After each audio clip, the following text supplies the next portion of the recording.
Merci beaucoup pour cette introduction qui me touche beaucoup et qui me met un petit peu la pression.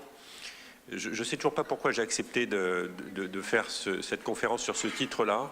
C'est compliqué, la néphrologie du futur. C'est en plus un titre qui est extrêmement prétentieux parce que il y a finalement, il n'y a pas une néphrologie du futur, mais il y a un certain nombre, je dirais, de prédictions que je vais essayer de faire, je dirais à 10 ans, pour notre spécialité. Et je commencerai par dire que finalement, le sujet est vaste. Je n'irai pas beaucoup dans les détails. Je me contenterai finalement des idées et des idées générales. Et je parlerai essentiellement de la maladie rénale chronique, de la dialyse. Je parlerai assez peu de la greffe. Je crois d'ailleurs qu'il y a un décalage sur la maturité de la greffe entre nos deux pays. Le futur de la greffe, ça sera probablement la xénogreffe. Il y aura probablement aussi la tolérance, ces grands travaux, mais je concentrerai essentiellement mon propos sur maladie rénale chronique, dialyse et organisation de la spécialité d'une façon générale. Alors, ma première prédiction, c'est qu'on pourra réduire l'incidence des maladies rénales par la prévention.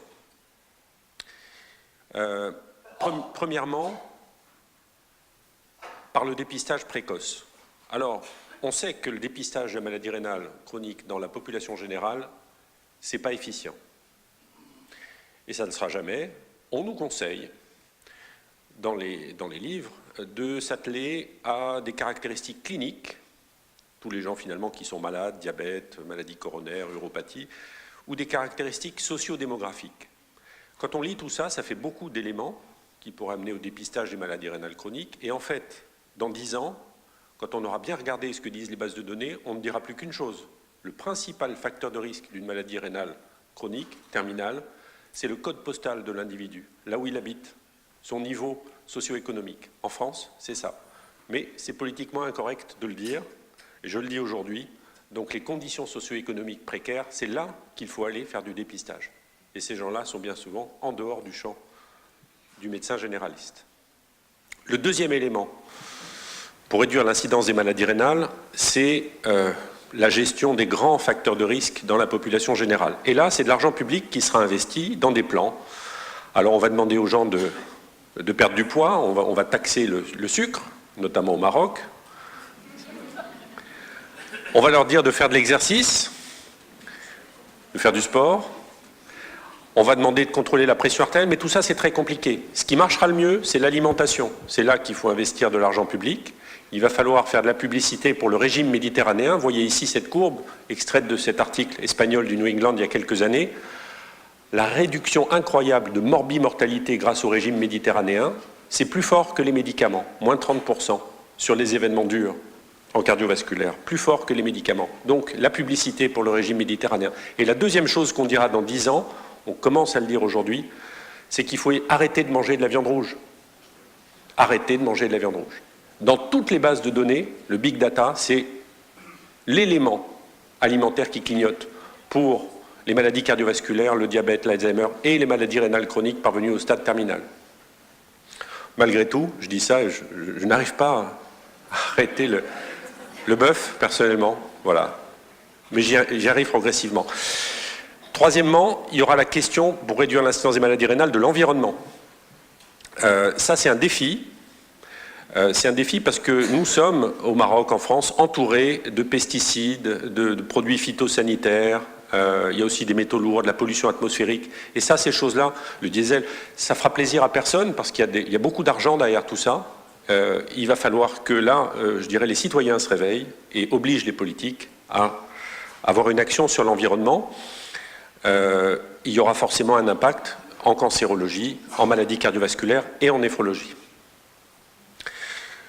Quatrième axe pour réduire l'incidence des maladies rénales, plutôt dans les pays pauvres, la prévention des insuffisances rénales aiguës de causes infectieuses et obstétricales. Vous savez que c'est un des grands objectifs de la Société internationale de néphrologie.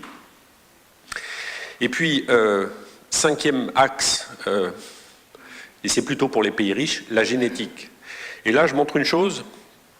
D'abord, dans ces pays riches, et c'est un peu la volonté des gens, on voudra éviter de faire naître des individus qui sont appelés à avoir des maladies héréditaires. Donc c'est faire un conseil génétique ciblé dans des familles à risque de maladies héréditaires rénales, en faisant du diagnostic préimplantatoire ou du diagnostic prénatal en vue d'interruption thérapeutique de grossesse. Ces techniques existent, elles rendent les grossesses très médicalisées, mais elles sont très demandées et il y aura forcément beaucoup plus de centres qui vont ouvrir, beaucoup d'indications qui vont s'élargir pour ne pas donner naissance à ces individus. Et puis si l'individu naît, et là ça ne sera pas ciblé, dans quelques années, il demandera à avoir d'emblée sa cartographie génomique complète. C'est un avantage théorique de pouvoir savoir à l'avance ce qui nous attend quand on a une anomalie génétique, mais il y a plusieurs risques. Le premier, c'est aller vers l'eugénisme, c'est-à-dire éviter de vouloir propager un certain nombre de défauts héréditaires. Le deuxième risque, c'est cette prédiction du génomitique, c'est-à-dire les gens qui vont se marier ou ne pas se marier en fonction de leur génome respectif pour éviter l'émergence d'un certain nombre de maladies récessives. Ça fait partie des services qui seront proposés de façon payante en population. Et puis le troisième risque, c'est ce que j'appelle le Dr Knock 2.0. C'est un patient qui sait qu'il a un facteur de risque génétique pour développer éventuellement une maladie rénale et qui va très régulièrement aller voir le médecin pour avoir des examens de dépistage, de suivi, dans l'attente, très angoissé, de éventuellement développer cette maladie. Et ça va coûter beaucoup d'argent. Voilà pour le dépistage. Dans l'avenir, nos patients seront plus nombreux et plus complexes. Alors, ils seront plus complexes, ils le sont déjà. Vous savez qu'il y a une étude récente qu'il faut montrer à nos hommes politiques, on prend 9 marqueurs de complexité des patients, les comorbidités, le fait qu'ils ont une maladie psychiatrique ou pas, le nombre de correspondants, le type de correspondant, le nombre de médicaments, le pourcentage de consultations en urgence, d'hospitalisation, de décès, les soins de suite, etc. Et on calcule la complexité des patients. Eh bien, la spécialité qui arrive en tête du hit parade, c'est la néphrologie, number one. On a les patients les plus compliqués de toute la médecine. Deuxièmement, les maladies infectieuses. Et vous voyez, on n'est pas au même plan que les dermatos, les pneumologues, etc. On a des patients beaucoup plus compliqués. Il y aura davantage de patients suivis dans le monde pour maladies rénales chroniques. En 2040, on peut estimer, ça a été fait, que le nombre de patients ayant une MRC qui sont suivis aura très largement augmenté. C'est structurel, ça tient au fait que la population mondiale va augmenter, elle va vieillir. Eh bien, quand on voit ça, on peut déjà essayer de prendre une résolution dans les 10 ans qui viennent. Il est totalement irréaliste que les néphrologues veuillent suivre les maladies rénales chroniques à eux seuls. C'est fou, c'est suicidaire. Il faut mettre un plan d'action pour que les médecins généralistes nous aident ou nous suppléent.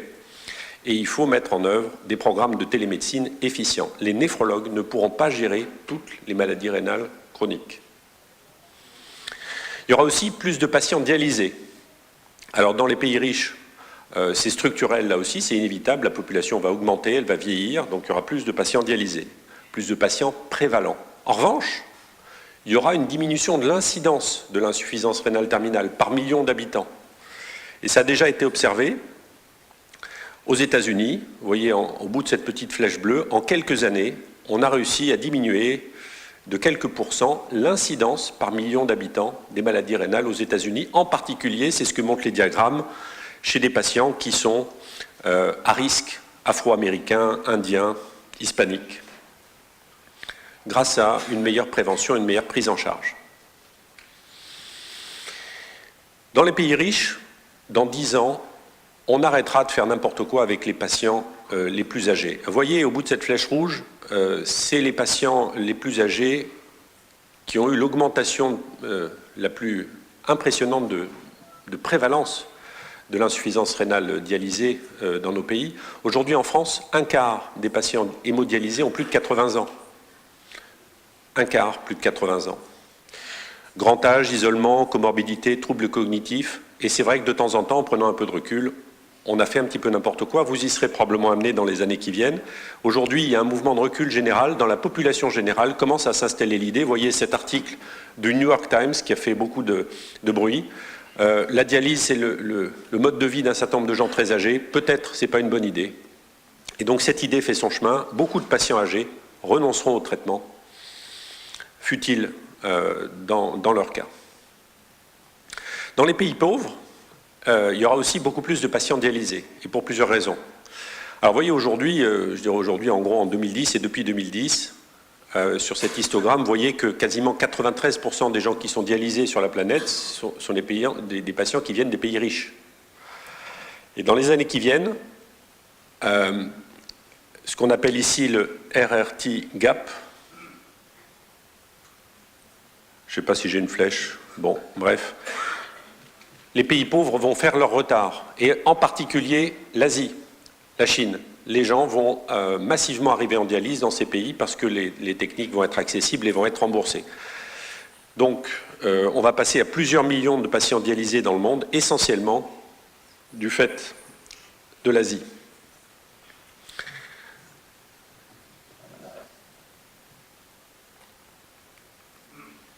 Merci.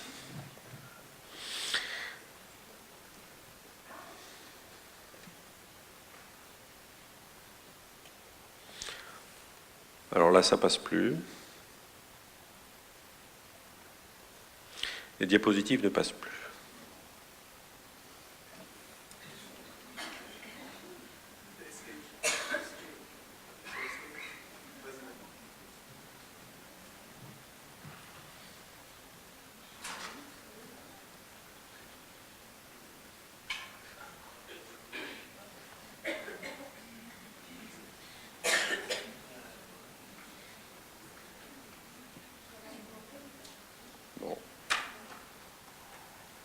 Je suis bloqué.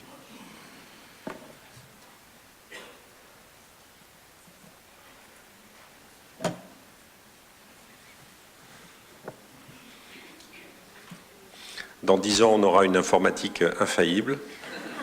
Inch'Allah.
On descend, on descend.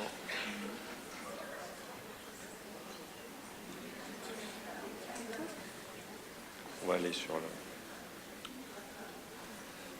Allez, c'est comme ça.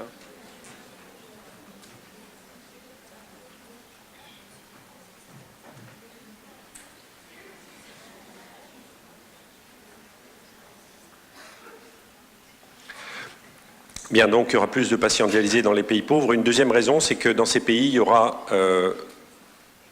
encore dans 10 ans davantage de facteurs environnementaux, davantage d'épidémies, de maladies infectieuses et d'insuffisance rénale aiguë conduisant à la dialyse.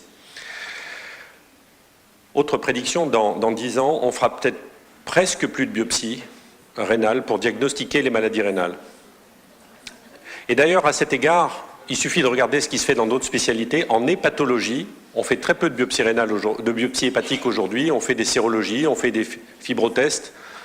Donc on est très en retard en néphrologie là-dessus, alors qu'on a les moyens de faire moins de biopsies rénales. Vous voyez par exemple dans la maladie de Berger, diagnostiquée classiquement par optique et immunofluorescence, eh bien on sait que les IgA1 sont un petit peu anormales, elles sont hypogalactosylées. On sait maintenant que cette hypogalactosylation est en partie due à un micro-RNA qui est exprimé de façon assez abondante, qui est le MIR148B. Et d'ailleurs, dans les tests sérologiques, le MIR148B urinaire, il n'est élevé quasiment que dans les néphropathies IgA et éventuellement les purpura rhumatoïdes.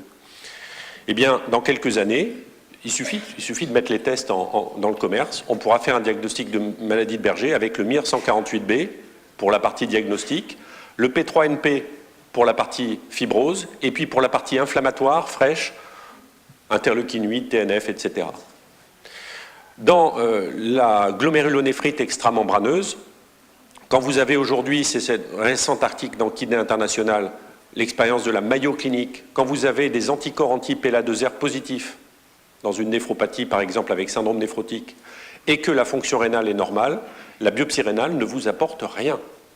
Donc la recommandation de ses collègues, c'est de ne plus la faire. Autre prédiction, de nouveaux paradigmes diagnostiques prendront place, on reste dans le diagnostic, nouveaux paradigmes diagnostiques prendront place car ils sont plus efficaces que nous. Alors, combien de maladies, pour illustrer ce que je viens de dire, combien de maladies génétiques avec atteinte rénale pouvez-vous citer? On a fait la fête hier soir jusque tard. Donc, vous pouvez en citer combien? 5, 10, 20, 50? Il y en a plus de 200. Et le vieil adage, on ne trouve que ce qu'on cherche et on ne cherche que ce qu'on connaît. Eh bien, quand on voit ça, ce gap entre ce qui existe et ce qu'on connaît, il ne faut pas s'étonner qu'il y ait un très fort pourcentage de néphropathie indéterminée. Alors, bien entendu, là-dedans, il y a beaucoup d'environnemental, peut-être, mais il y a aussi des maladies rares méconnues. Il suffit de faire un exome, il suffit de faire un transcriptome, et puis on se rend compte qu'en fait, il y a des tas de maladies rares qui émergent. Et dans quelques années, le paradigme diagnostique sera l'inverse. On commencera par faire de l'exome chez les patients, du protéome, etc. Et ils arriveront en consultation de néphrologie avec un diagnostic tout fait. D'ailleurs, ça sera plus facile, notre métier, puisque la néphrologie sera totalement pilotée par intelligence artificielle avant 2030. L'intelligence artificielle a déjà bouleversé le diagnostic. Je vous donne un exemple récent.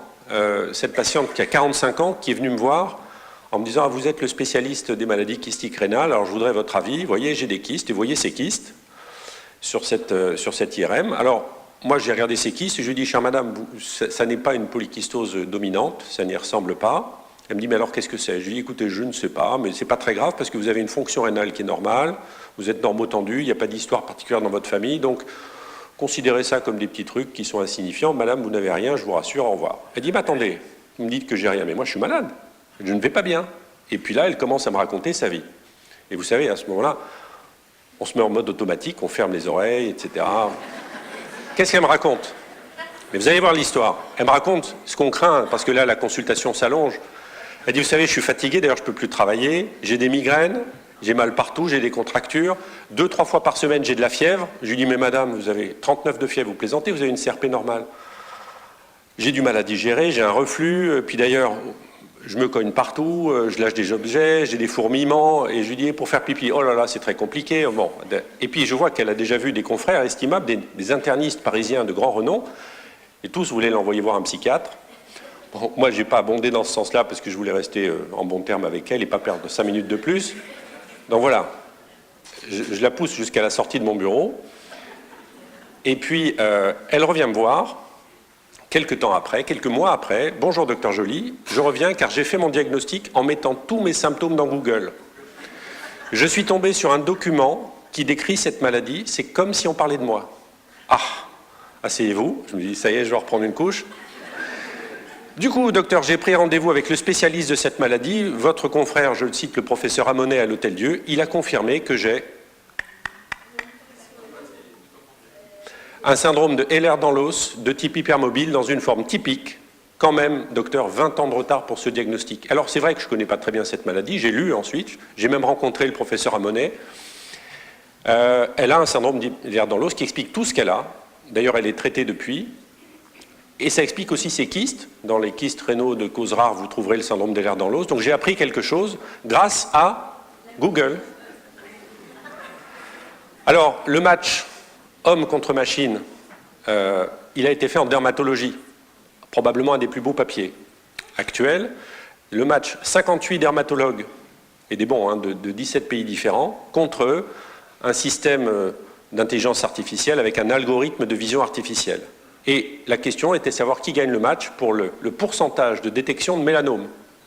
Les dermatologues sont forts, 87%. La machine est plus forte, 95%. Voilà. Et donc, voyez, maintenant, ça c'est entre nous, entre docteurs, mais les gens aussi dans la rue, ils savent, hein, Internet, c'est plus fort que le médecin. Docteur.com nous dépasse au plan diagnostic et nous dépassera, c'est inévitable. Alors, pour l'instant, qu'est-ce qu'on peut dire? Diplomatiquement, l'intelligence artificielle va aider le dermatologue. Elle va aider aussi le radiologue, puisque les scanners sont interprétés automatiquement. Les électrocardiogrammes le sont déjà, les épreuves d'effort. Le néphrologue, on a vu, il est aidé quand il est incompétent comme moi pour faire des diagnostics de syndrome des lèvres dans l'os. Bon, et puis un jour, on sera remplacé. Alors, l'intelligence artificielle va aussi bouleverser les traitements. Il va nous rester quoi? Le dermatologue, c'est quand même à lui qu'on demandera d'exciser le mélanome. Le radiologue, il lui restera la radiologie interventionnelle, jusqu'à ce qu'il soit remplacé par un robot. Le cardiologue, il fait des enjeux plastiques coronaires. Okay. Puis un jour, on dira, est-ce qu'il faut faire 10 ans d'études pour aller déboucher une coronaire? C'est pas gagné, il y a déjà des pays où on raisonne comme ça. Et tout le reste, c'est pour l'algorithme. C'est lui qui va dire quelle est la meilleure option thérapeutique, c'est lui qui va choisir le traitement médicamenteux le plus adapté en fonction des données de la littérature, c'est aussi lui qui prendra les décisions éthiques. Bon. Et voyez Laurent Alexandre, dont vous voyez l'image, lui dit carrément, c'est un confrère urologue qui est bien connu, qui fait des livres et qui réfléchit beaucoup à l'avenir du monde et de la médecine. Il dit, le médecin signera des ordonnances sans les concevoir. Il sera l'infirmière de 2030, subordonnée à l'algorithme, comme l'infirmière l'est aujourd'hui au médecin.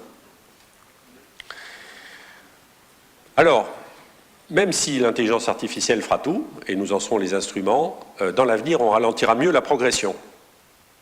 Alors, la progression de la maladie rénale chronique, c'est ce qu'on fait tous les jours. On fait baisser la pression artérielle, on fait baisser la protéinurie des patients protéinuriques. Là aussi, on sera aidé par l'algorithme qui va piloter les ordonnances et qui va lutter contre notre tendance qui est l'inertie thérapeutique. Ensuite, il y aura les pouvoirs publics qui auront obligé les industriels et l'industrie agroalimentaire, sous la pression du citoyen, à baisser le sodium dans l'alimentation. Troisièmement, il y aura les objets connectés qui vont nous aider, le tensiomètre. Et puis un truc génial, pour l'adhésion du patient au traitement, c'est cette petite capsule qui va entourer le médicament et qui, au contact de l'acidité gastrique, va émettre un signal que le capteur va relayer. Le patient a bien pris son médicament, donc on va pister, surveiller l'adhésion au traitement. Et l'assurance maladie remboursera les gens qui sont adhérents à leur traitement, bien entendu. Et puis pour les patients qui ont des problèmes d'adhésion ou de compréhension, un coaching personnalisé. Donc oui, on fera de la meilleure néphroprotection. En plus de ça, la cerise sur le gâteau, la thérapie ciblée pour un certain nombre de maladies. Alors, je pourrais prendre 1000 exemples. Je vais prendre celui que je connais le mieux, la polykystose. Le tolvaptan, c'est une thérapie ciblée. On voit où ça agit. C'est un récepteur qui est exprimé par le tube rénal. Ça agit sur une voie de signalisation. On freine la prolifération, la sécrétion. Et puis, comme l'ont montré un certain nombre d'études, globalement, c'est un produit qui ralentit la maladie. On ralentit la progression des kystes de 50%. On ralentit le déclin de la filtration glomérulaire de 25%. Donc des thérapies ciblées, oui, il va y en avoir. Elles vont contribuer à ralentir la progression des maladies rénales chroniques. Mais à quel prix? C'est ça la vraie question. Et aujourd'hui, à nous tous d'avoir cette réflexion. On a tous en tête ces exemples de maladies traitées par des thérapies ciblées très chères. Et quand on revient 10 ans après, on se dit « oh là là, on n'a pas été bon dans l'évaluation de ce médicament. Il est sur le marché, mais 10 ans après, quelle déception !» Eh bien oui, pour les prochains médicaments, les thérapies ciblées chères, il faut absolument qu'on mette en place, et tous les termes que j'écris ici sont importants, une évaluation médico-économique à long terme, dans la vie réelle, et surtout pilotée par un trio. L'industriel, qui gagne sa vie en vendant ce médicament, le patient, les associations de patients et la société savante.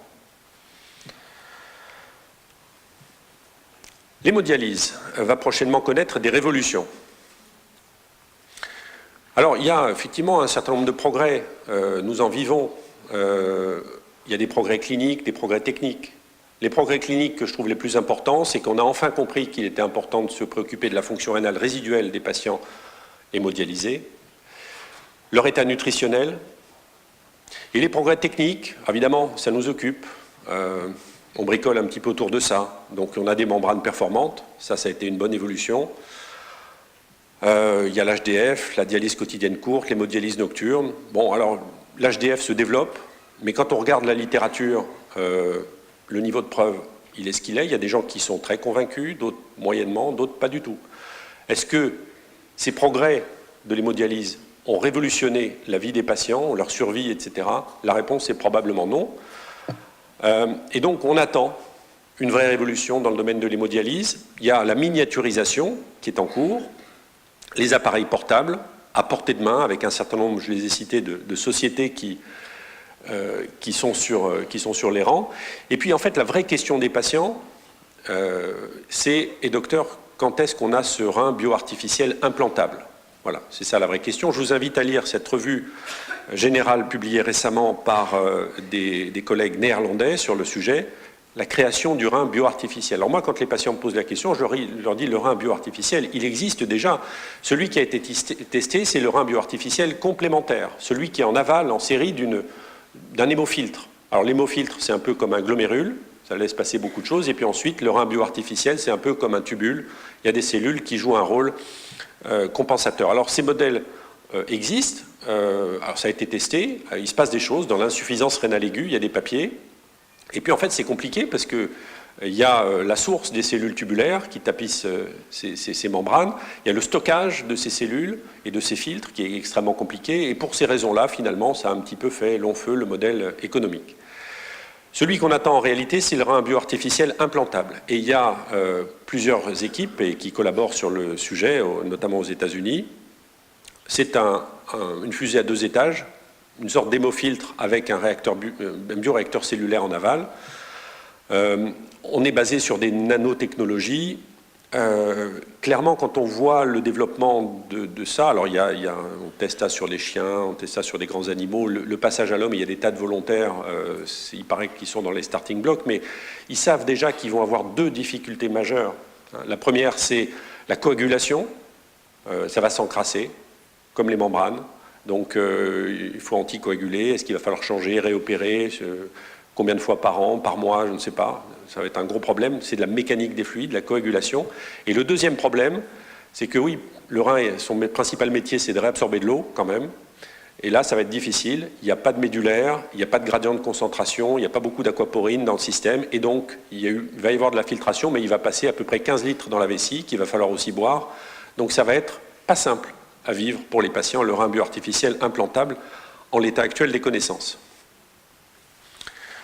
Alors, parmi les évolutions de l'hémodialyse, il faut citer l'hémodialyse low cost qui va se développer dans les pays émergents.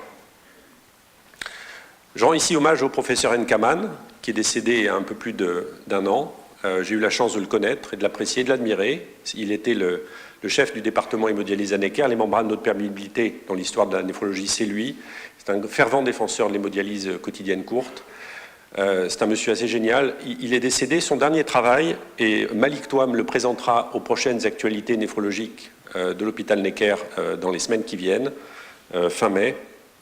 Eh bien, Malik Touam montrera le dernier travail du professeur Mann qui rêvait de faire des générateurs d'hémodialyse low cost pour son pays d'origine, Vietnam. Et vous voyez, dans sa cuisine, il est capable de faire un générateur qui dialyse très bien avec un matériel qui est rudimentaire, quelques centaines de dollars. Et n'importe quel ingénieur dans son pays est capable de répliquer ce travail dont le schéma finalement est assez simple. La dialyse péritonéale, c'est aussi une forme d'épuration low cost, sortira de la confidentialité grâce à la révolution technologique. Je prends juste un schéma. La révolution qu'on attend pour la DP, mais est-ce que les investisseurs iront au bout du raisonnement? C'est la dialyse péritonéale à flux continu. Et donc sur ce schéma, vous voyez qu'il y a une connexion permanente entre le péritoine du patient et un dialysat qui est régénéré. Et cette connexion permanente, c'est grâce à un cathéter double flux, un aller et un retour en permanence avec un petit moteur qui entraîne le système. Et bien entendu, pour que le dialysat soit régénéré, il faut une cartouche extractible toutes les 7 heures. Alors il y a plusieurs systèmes qui existent. Le AWAC qui est en bonne voie, semble-t-il. Il pèse pas lourd, il y a une petite batterie pour faire circuler. C'est 2 litres, hein, et puis il faut changer la cartouche toutes les 7 heures. Ça sera peut-être la révolution de la dialyse péritonéale. Il y aura beaucoup moins de sucre, un péritoine qui va être beaucoup moins agressé et une qualité d'épuration a priori assez remarquable. Bon, la télénéphrologie va enfin prendre son essor pour plusieurs raisons. La première, alors j'ai invité aussi, je fais un peu de publicité aux prochaines actualités néphrologiques à Necker, c'est Pierre Simon, qui viendra présenter une revue générale sur le sujet, et il va démontrer que la porte est ouverte pour la télénéphrologie. Les moyens techniques existent. Alors sur ces images, vous avez des choses qui sont anciennes, qui sont chères, qui ont coûté cher aux gens qui les ont achetées. Mais aujourd'hui, ça ne coûte rien. La télémédecine, FaceTime, Skype, WhatsApp, c'est quasiment gratuit avec des smartphones. Deuxièmement, le service rendu sera démontré. Il y aura un bénéfice à faire de la télémédecine. Alors, vous voyez ici, c'est une image que vous avez déjà souvent vue, c'est la dialyse ionique d'un patient qui est surveillé à domicile, et puis un jour, elle se met à chuter. Et donc, on se dit, tiens, il y a un problème avec la fistule, et on fait une angioplastie et ça repart. Tout ça sans quasiment avoir vu le malade. Et puis enfin, et surtout, la télémédecine va se développer parce qu'il y aura un remboursement, et en France, on commence. Le programme ETAP vient d'émerger, et vous voyez, le programme ETAP, c'est quelques dizaines d'euros pour les soignants, et un peu plus d'argent pour celui qui fournit la prestation technique. Donc il y a un remboursement Sécurité sociale en France pour la télémédecine, et c'est comme ça que ça va se développer. Alors, la qualité du traitement. Si on vous interroge c'est quoi la qualité du traitement en néphrologie, vous allez penser à la dialyse adéquate. Mais la qualité du traitement, il faut avoir une vision panoramique. On va d'abord vous demander la qualité du traitement dans votre centre, au-delà du patient individuel. Est-ce que votre centre a un bon pourcentage d'efficience? Nous, on a des critères de qualité par centre en France qui nous obligent à bien travailler. Donc, vous les verrez aussi dans peu de temps. Et puis, voilà les courbes de survie dans la population générale, les greffés, les dialysés. Tout ça ne dit pas la qualité de vie de nos patients, non plus leur qualité de mort, puisqu'ils vont tous vieillir et mourir, souvent sous notre contrôle. Donc la qualité d'un traitement, c'est aussi la prise en charge de la fin de vie des patients en néphrologie. Et puis, il y a tout ce qu'on ne nous apprend pas à la fac de médecine, c'est la recherche qualitative. La qualité de vie, c'est quoi? Comment ça se mesure? Pour les patients, c'est la seule chose importante, notamment les dialysés, la qualité de vie. Moi, je n'ai pas du tout été formé à ça. Aujourd'hui, le grand défi de la médecine pour les maladies chroniques, c'est les Patients Reported Outcomes. C'est les patients experts avec des méthodologistes qui font leur grille de qualité de vie. Et aujourd'hui, par exemple, le dernier grand papier en cancéro dans le New England sur le cancer de prostate, le critère principal de jugement, c'était Patients Reported Outcomes. Et en néphrologie, ça sera pareil, la qualité de vie, plus que la quantité de vie, je pense. Et donc, en néphrologie, nous avons un retard considérable sur la médecine qualitative. Et l'exemple que nous devons suivre, c'est la cancérologie. Ils ont déjà balisé tout le terrain. Nous n'avons plus qu'à faire du benchmarking sur ce qui se fait en cancérologie. Et c'est un grand champ d'exploration dans notre spécialité. Alors bien entendu, une nouvelle organisation des soins va s'imposer. Parce que d'abord, nous ne serons pas assez nombreux pour gérer tous les patients, et puis nos soins sont très coûteux. Alors vous me direz, l'organisation des soins change. Oui, elle a déjà un peu changé. Il y a ce qu'on appelle le transfert de compétences en néphrologie. On transfère un certain nombre de nos compétences vers le médecin généraliste pour nous aider à suivre les maladies rénales chroniques. On transfère des compétences aux patients, l'éducation thérapeutique, et puis les infirmières référentes, quand elles en ont la capacité. Et puis il y aura quelque chose qui va tout changer. On y arrive en France, et vous y serez un jour, préparez-vous. C'est la forfaitisation des soins. On va vous donner une enveloppe pour soigner un insuffisant rénal terminal, en vous disant, voilà, c'est ça, débrouillez-vous. Et là, ça va vous obliger à faire de l'efficience et éventuellement des économies. Alors bien entendu, en ce moment, la néphrologie se développe au Maroc avec un modèle qui favorise son développement, mais dans quelques années, les grands groupes vont tout racheter, et la forfaitisation des soins qui s'imposera, c'est l'étape suivante, amènera ces grands groupes à prendre des décisions. Ils vont dire d'abord, on a une enveloppe pour traiter un patient, est-ce que le néphrologue est indispensable pour surveiller une séance de dialyse? La question sera posée. Ensuite, il y a beaucoup de choses qu'on va faire à distance, la télénéphrologie, et puis ensuite, on va faire des économies, on va faire de l'hémodialyse low cost. Pourquoi dépenser tant d'argent si on n'a pas démontré que l'hémodiafiltration était supérieure? Et puis, il y aura aussi un regain d'intérêt pour la dialyse péritonéale. Préparez-vous. Inévitable. Et oui, la néphrologie perdra son attrait, sauf si nous sommes intelligents. Alors il y a eu ces pionniers de la néphrologie, c'est une spécialité récente, l'insuffisance rénale terminale a été décrite, son rapport avec le rein, les symptômes assez récemment. Ensuite, il y a eu les grands pionniers qui ont fait des choses qui ont changé l'histoire de la médecine, la greffe rénale, l'hémodialyse avec les pionniers. Ensuite, il y a eu l'âge d'or de la néphrologie. En France, ça a commencé dans les années 70 parce que les programmes de dialyse ont été remboursés, accessibles au plus grand nombre. La greffe a eu un essor considérable. Et puis, il y a eu tous ces travaux de physiologie, de pathologie, de traitement qui ont permis de découvrir, comprendre et maîtriser un certain nombre de maladies rénales. Et puis actuellement, alors vous, en néphrologie au Maroc, vous êtes encore un peu à l'âge d'or, hein, mais il y aura forcément dans quelques temps cette perte d'enthousiasme que nous connaissons déjà, et notamment aux États-Unis, parce que finalement les patients dont nous occupons, c'est plus les jeunes qu'on sauve d'une mort certaine, comme c'était le cas dans les années 70, c'est des grands vieillards qui sont en fin de vie, qui ne sont pas très contents d'ailleurs, qui ont plein de comorbidités. Notre spécialité, elle est morcelée. La médecine d'organes, c'était bien il y a quelques années. Aujourd'hui, c'est l'ère des spécialités transversales. Votre malade a mal, on fait passer l'équipe de la douleur. Il est en fin de vie, on fait passer l'équipe de soins palliatifs. Il a besoin d'un traitement immunosuppresseur, on fait passer l'équipe d'immunologie. Il est infecté, l'équipe mobile d'infectiologie. Donc qu'est-ce qui reste au néphrologue? Ah, le trouble hydroélectrolytique, l'insuffisance rénale aiguë, c'est pour le réanimateur. La transplantation, c'est pour l'équipe de transplantation multi-organes. Bon, il va vous rester quoi? Alors il y aura moins d'argent. Et dans ce contexte, parce que ça c'est le constat états-unien, dans ce contexte aux États-Unis, 24% des postes d'internes ne sont pas pourvus. Actuellement, cette spécialité qui était très attractive il y a quelques années ne l'est plus. Alors voilà, on commence à se poser la question, nos internes sont-ils heureux? Alors, on ne vous a jamais demandé, messieurs, si vous étiez heureux quand vous étiez interne. Ça ne se faisait pas à l'époque. Mais aujourd'hui, ces petits chéris, on s'inquiète. Est-ce qu'ils sont heureux? Parce que c'est important. Et quand on pose la question aux États-Unis, ils disent la néphrologie, les internes disent c'est un métier trop prenant.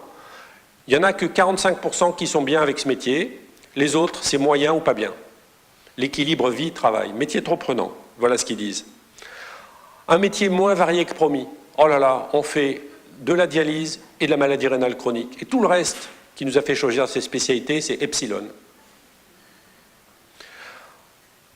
29% ne recommanderaient pas au milieu de leur internat cette spécialité. Et un certain nombre, dans quelques années on le publiera, seront en burn-out. Donc l'avenir de la néphrologie dont j'ai parlé ne sera écrit que par les néphrologues s'il y en a.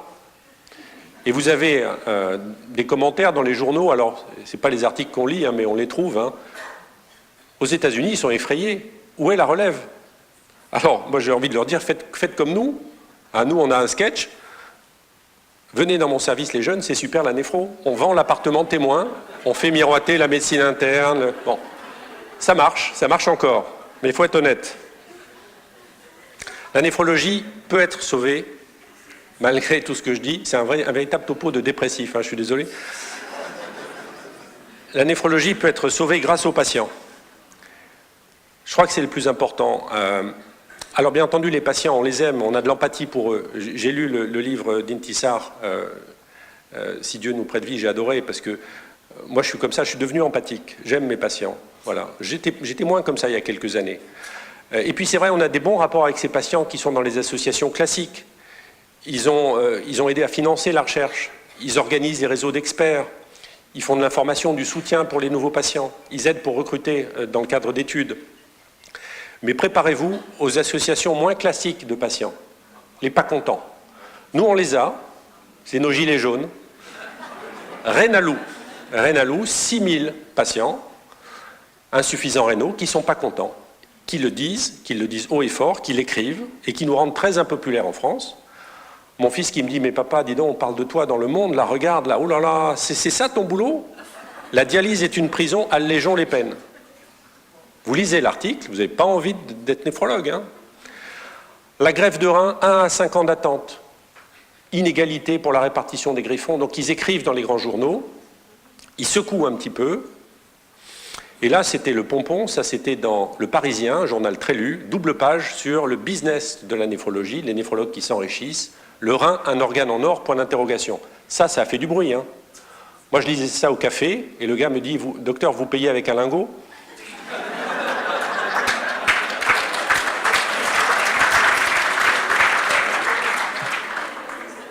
Alors, là-dessus, j'ai perdu le... Non, il revient. Aux États-Unis, c'est pas très bon non plus. Vous avez Bruce Greenstein, qui était un des grands patrons de Human Health Service.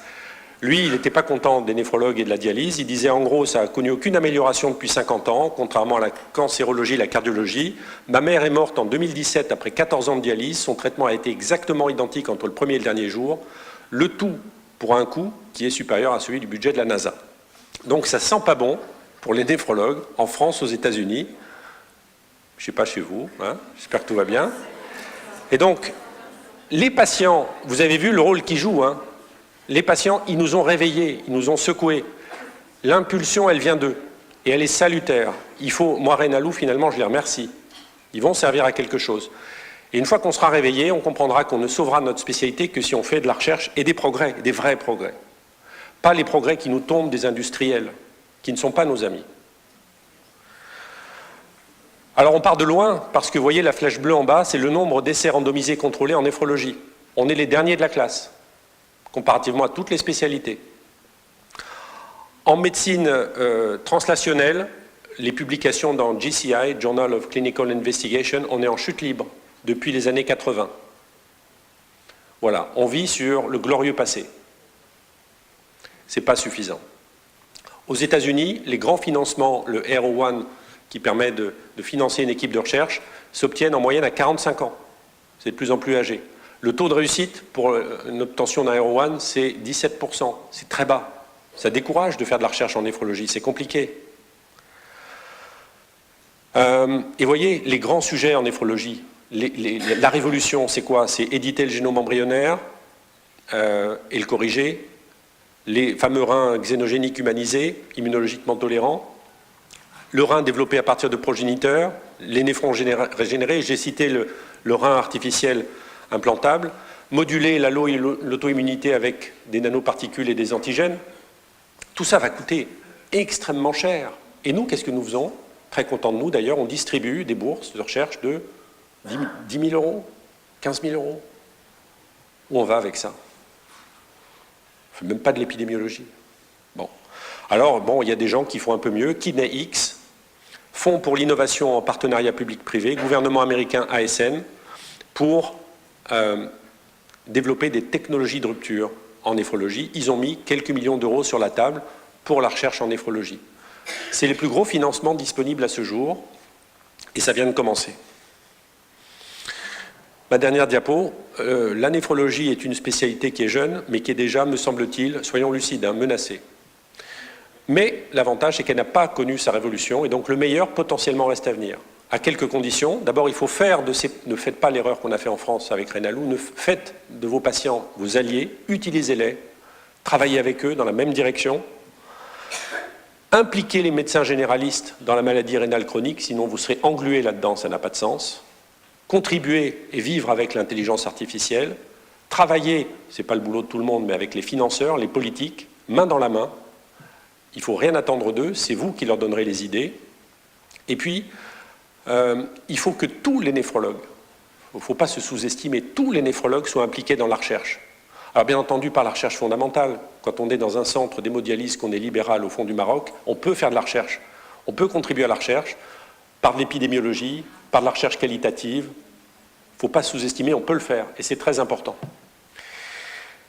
Et puis, il faut qu'on soit tous impliqués dans le financement de la recherche. Chaque fin d'année, il faut que chacun se dise, moi, qu'est-ce que j'ai fait cette année pour la recherche et le financement de la recherche? Si on ne fait pas ça, bientôt, dans quelques années, c'est ma prédiction, on sera tous très malheureux avec une spécialité déclinante. Mais heureusement, et ça c'est pour les plus jeunes, votre génération, si elle a compris ça, elle ne subira pas, elle s'investira, et la néphrologie sera sauvée, et de nouveau une spécialité attractive. Merci.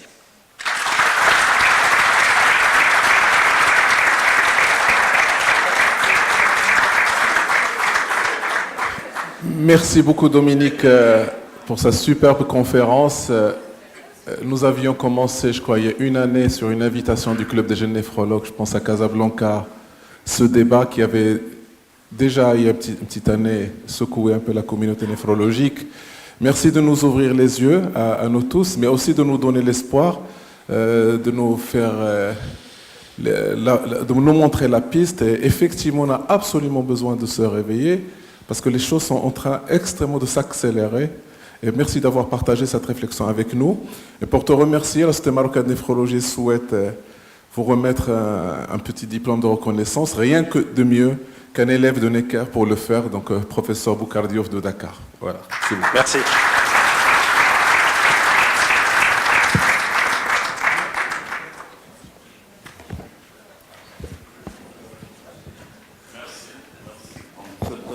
C'est un honneur, je crois, triple de vous remettre ce cadeau. D'abord parce que nous avons assisté à une conférence merveilleuse et qui vraiment jette les jalons et permet de booster disons, l'activité néphrologique. La deuxième, c'est que Nkaman, c'est lui qui a mis en place le premier centre de dialyse au Sénégal, donc nous lui sommes redevables. Et pour continuer cette redevance, j'ai été formé à Necker. Et Necker, jusqu'à aujourd'hui, continue à nous soutenir dans nos activités. Donc c'est vraiment un plaisir. Et puis, en fin de compte, le Maroc, c'est le Sénégal, je ne sais pas si on vous l'a dit. Je suis devenu néphrologue au Maroc en venant assister à un cours en 86 avec les Grunfeld, les Claude Amiel, les Jean-Marie Hidat, ici et Madame Balafrèche. Et puis tous mes suivants ont été formés ici et la formation continue. Donc merci au Maroc d'abord, mais surtout merci à vous.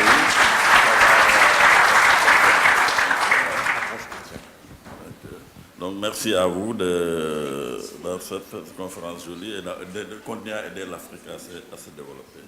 Merci beaucoup. Allez, merci beaucoup.